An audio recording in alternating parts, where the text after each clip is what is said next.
Hey, today's video is going to be about placements in Germany because I think this is one of the most asked questions, especially students who are looking forward to studying in Germany. They're like, yeah, alright, study is fine, but what about the money that I'm going to earn? So I think for salaries alone, I will have to make a separate video, but right now we are going to talk about how exactly do you find jobs, because the system in Germany is not so similar like what we see in India or like many other countries. In German universities, there is rarely any kind of collaboration between a private institute or like a private company and a public university. So it is not that the university is going to go approach some companies and tell them, hey, come and pick our students. That is just not how things work. One reason for that is most of these companies who collaborate with companies to get students hired, they essentially pay the companies also a percentage of whatever the tuition fee they are taking from the students, so that the companies have an incentive to give the starting few years of job. We even know this from India, where some private institutions, they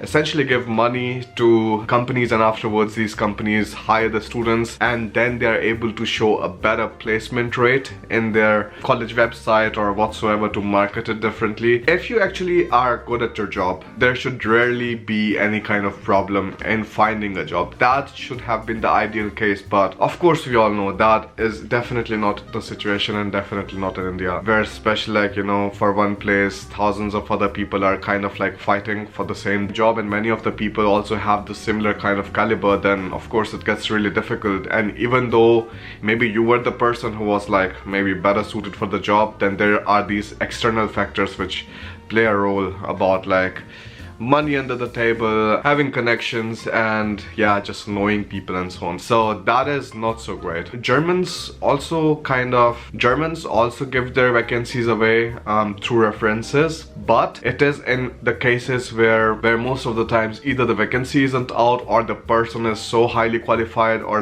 he has some special kind of talent that he's bringing to the company that it kind of self-explanatory. So that is the story here. But this kind of placement scenario difference, it is huge. In India, you essentially give the university the responsibility that, hey, I'm studying with you, I'm giving you the money to give me a bachelor's degree, afterwards you get me placed. Sounds like a very nice business transaction, but maybe it just is. Parents also then feel a bit more relieved, because they're somebody saying, yes, our son or daughter is going to be placed after the study, so this university must be fine, we should let her study here. So if companies do not hire you after your master's or bachelor's in Germany, how do students actually find jobs?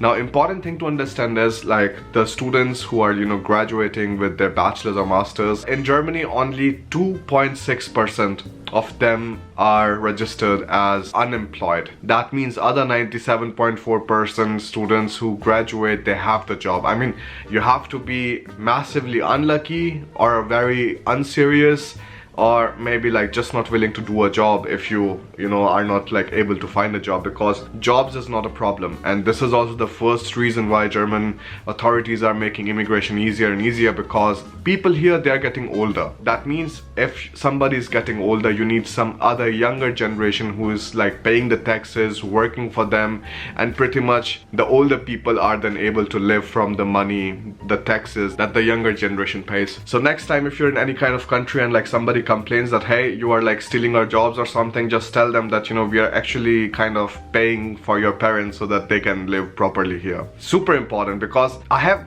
personally never heard it, or also never heard anybody's experience that somebody said that, but in case something like this happens, it's super important to speak out and let them know what the reality of the situation is. If you were qualified enough, you would have gotten a job yourself, but well, you weren't. That's why I got the job, and now I'm paying the taxes and everything's great. So the first way of finding a job in Germany is generally through part-time jobs. Whenever you are starting your studies, either it's bachelor's or master's, the most important thing is that you try to find a job.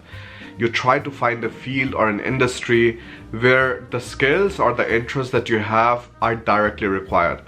This means if you start your part-time job directly in those kind of companies, then you have higher chances that you get assimilated afterwards in the same industry, as long as the studies that you're doing and the industry you're working in are in the similar field, right? Super important. If you are from structural engineering and just for part-time job you thought, all right, let me just work at Hafafao, yeah, it's the regional transportation company in Hamburg, and I don't know, like do some kind of help with events or other things, then it is not going to be very beneficial for you, because afterwards, once your master's is done, you essentially have the degree for master's in structural engineering, but during your entire studies you were essentially just working as some kind of event helper, or let's say in marketing or in administration work.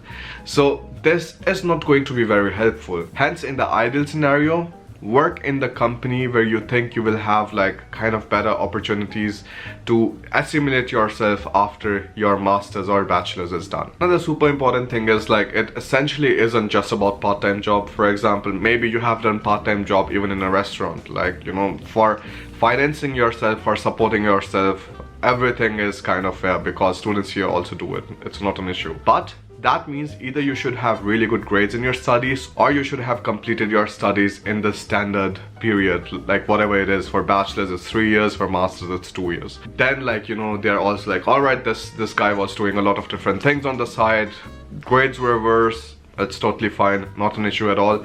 But if you're taking longer, then of course you have to make sure that your grades in the university are really good, because they are super important if you're looking for any kind of jobs. Now, the second way of getting placed after your graduation, like bachelor's or master's is done, is essentially internship. If you have a mandatory internship, then it's great already, because first of all, the students who have mandatory internships, they are given priorities by the companies because they have to complete it as the university's curriculum, and I think there's also some kind of like tax benefit for the company, so they generally give priority to the students who are like university students, and then they have a mandatory internship. For voluntary one, you will have a bit more difficult time, but still like there are enough places if you know where to look, and you will be able to find an internship there too. That is not a problem at all. Now think of internship as a very long interview where they're also evaluating how your performance is, and they're also seeing how you kind of integrate yourself with the team, and are the team members feeling nice about you, or is there any kind of problem, or whatever the story is. So internship is a very nice way. If you perform well in the internship, if you build your connections, if you just like talk to people, take some extra time out to pay attention to them, ask them some questions, or like, I don't know, just even simple greetings, because in my last internship one guy was happy just because I was greeting him every single day. So that was like already crazy. So you never know what kind of positive experiences other people have because of your like whatever kind of good things you're trying to do, and all of those tiny things count, because then afterwards when you send your application for the full-time employment, then they're going to take all of these different things into consideration along with how you performed at your internship. Most of the times also, if you talk with your internship coordinator towards the end of your internship, they're already going to tell you if it would be possible for them to assimilate you after the internship is done in their company or not. It's an important conversation to have if you like the work, if you think you want to work in that company afterwards, and then you also have some kind of mental peace that yes, if things go wrong or like nothing works out, then at least I have this company. But again, I also wouldn't rely too heavily on that, because people change their words all the time. The third way of getting placed after your studies in Germany is through online job portals. Now, I'm not a huge fan of this because first of all, the laziest people use it, and the laziest employees try to find jobs there, and generally you end up telling your friends, oh, I sent application to 500 different companies, but I still did not get any acceptance from any company, or I did not hear anything back from any company. And that's a completely valid statement, because like many a times that really happens. There are so many other people who are applying for the same kind of jobs that your chances as a fresher, or like even like with some kind of work experience in a new country, to find a job is rather difficult. So I wouldn't rely too much on that, but in the last point, I'm going to tell you a super nice tip, like how you are able to find better jobs, and that works especially for the people who are in computer science, IT, ECE, and other electrical fields. You can apply the same for mechanical or civil too, but there you definitely need better German proficiency. Now the second last point. The second last point is job fairs or networking events. I'm also not a huge fan of this, to be honest. I mean, it is nice for the first contact, but it's not nice for closing the deal, because that rarely happens in the first meeting itself. Job fairs are essentially places where the companies give the event organizers some money. It goes up to like 5 to 10,000 euros. They give them the money. It's supposed to be more like a marketing event for the companies to get to know new students, and or rather, if I would say, like to get the new students know about their companies, because they also want to have better employees, because better employees means more innovation, and then it means like they're able to like make better profit and, you know, just be more successful in the longer run. So for them, this is the incentive, but their essential KPI is not really how many students they are able to hire in a job fair, because it just isn't made for that. For you as a student, it's a nice opportunity that you get to talk to them. You ask them, you know, what kind of culture is there, or like, you know, do you think like my kind of profile is needed there, and also build a context, because then when you're writing your cover letter and sending it via email, you're able to write, oh, I went to your stall at this and this job fair on this date, and I met this person, and he was telling me like, you know, you have good chances and you should definitely write us an email, and this is what I'm doing right now. So something like this is nice for building context. And networking events, I would say,